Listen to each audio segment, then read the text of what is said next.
নমস্কার বন্ধুরা, এই মুহূর্তে আলু নিয়ে চলে আসলো বিরাট বড় আপডেট।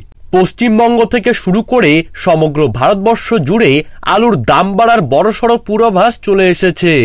আমরা কিন্তু দেখেছি নতুন আলুর বাজার যখন শুরু হয়েছিল তখন কিন্তু বাংলাদেশে প্রায় ৩৫ লক্ষ মেট্রিক টন আলু রপ্তানি করা হয়েছিল।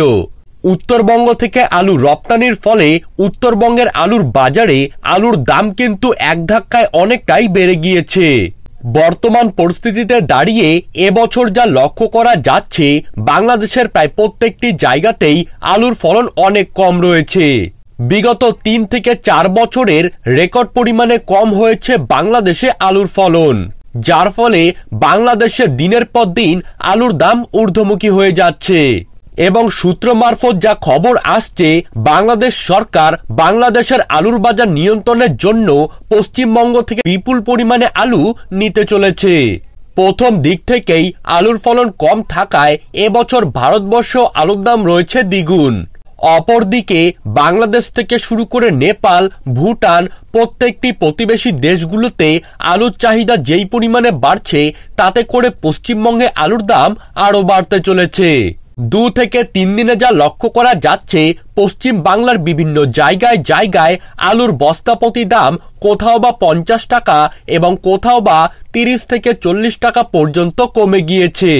বিশেষজ্ঞরা বলছেন, আলুর লোডিং শুরু হওয়ার পর থেকে দক্ষিণবঙ্গে কিন্তু ক্রমাগত আলুর দাম বেড়েই চলেছে। অপরদিকে উত্তরবঙ্গের দাম কিছুটা কমেছে।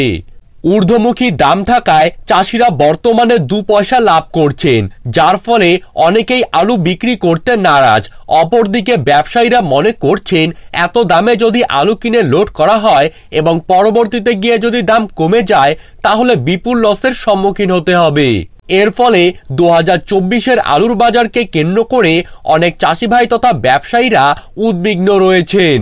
কিন্তু বাংলাদেশে যেই পরিমাণে আলুর চাহিদা বেড়ে চলেছে, তাতে করে বাংলাদেশ সরকার নিজেদের বাজারকে নিয়ন্ত্রণের ক্ষেত্রে ভারতবর্ষ তথা পশ্চিমবঙ্গ থেকে আরও বিপুল পরিমাণে আলু নিতে চলেছে।